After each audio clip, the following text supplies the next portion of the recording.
This is the story of Charles Dickens, the boy who knew poverty and turned it into immortal literature.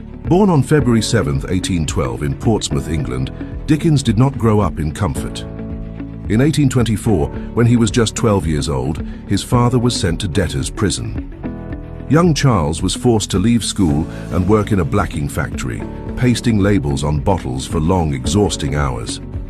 While other boys studied Latin, he studied survival. That year, 1824, would haunt him forever. The shame, the loneliness, the sight of his father behind bars. It was here that he learned something that would shape every page he ever wrote.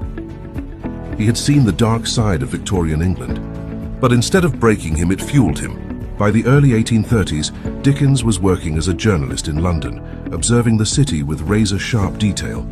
In 1836, at just 24 years old, he published the Pickwick Papers in serial form, and almost overnight, he became famous.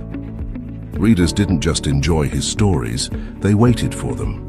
In 1841, when the final installment of The Old Curiosity Shop arrived in America, crowds reportedly gathered at the New York harbor shouting, "Is Little Nell dead?" That is how powerful his storytelling was. Then came the masterpieces. In 1838, Oliver Twist exposed child labor and the cruelty of workhouses. In 1843, written in just 6 weeks, A Christmas Carol gave the world Ebenezer Scrooge and helped reshape the modern celebration of Christmas. In 1859, A Tale of Two Cities opened with the immortal line, "It was the best of times, it was the worst of times." And in 1861, Great Expectations explored ambition, guilt, and the painful climb through class divisions. Dickens didn't just write stories. He created characters so vivid, they still breathe today. Orphans, misers, dreamers, quiet heroes.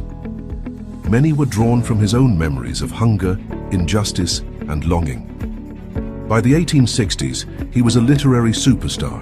He toured Britain and America performing dramatic public readings of his work. Audiences were spellbound. He acted every voice, every emotion. But the intensity took its toll. On June 9, 1870, at the age of 58, Charles Dickens suffered a stroke and died the next day. He was buried in Westminster Abbey in Poets' Corner, among the giants of English literature. But his true monument isn't made of stone. It lives in every reader who has ever felt compassion for the poor because of Oliver, who has ever whispered, "God bless us everyone," who has ever believed that even the coldest heart can change.